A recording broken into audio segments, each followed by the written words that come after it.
Hi everyone, welcome to another mini vlog.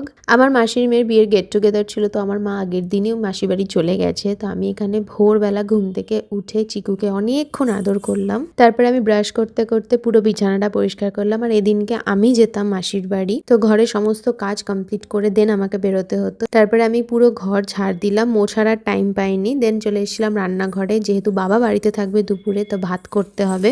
আর যেহেতু সেই সময় গোপাল আমাদের ঘরেই ছিল, তাই জন্য গোপালকে সকালবেলা জাগিয়ে খেতে দিলাম। তারপরে বাকি পুজো কমপ্লিট করে চলে এসেছিলাম রান্নাঘরে। একদিকে আমি ভাত করছিলাম আর একদিকে আলু সেদ্ধ মাখছিলাম বাবার জন্য। এসবের চক্করে আমার মায়ের সুন্দর একটা ছুরি আমি ভেঙে দিয়েছি, যাই হোক অ্যাক্সিডেন্টালি। তারপরে চা করতে করতে বাবার জন্য করলাম রুটি, দেন বাবার ব্রেকফাস্ট কমপ্লিট করলাম, দেন নিজে ব্রেকফাস্ট করে বেরিয়ে গেছিলাম মাসি বাড়ি যাবো বলে। আর এতগুলো কাজ করার পর আমি এটাই রিয়েলাইজ করলাম যে বাকি দিনগুলো আমি ঘুম থেকে ওঠার আগে আমার মায়ের 50% কাজ হয়েই যায়। যাই হোক, এই দেখো আমার সাথে যাচ্ছে কুহু। ফার্স্ট টাইম আমি কুহুকে একা একা ট্রেনে করে কোথাও নিয়ে যাচ্ছি। আর এই মেহেন্দিটা আমি আগের দিন রাতে পরেছিলাম, বেশিক্ষণ রাখিনি, বাট স্টিল খুব সুন্দর কালার এসছে। আর এই যে এতক্ষণ ধরে বসিয়ে রেখেছি, ঘুষ দিয়ে যাচ্ছি কন্টিনিউ, যাতে ও ফোন না ঘাটে। বিয়ে বাড়িতে গিয়ে কি করলাম সেটা নিয়ে আসছি নেক্সট লাগে।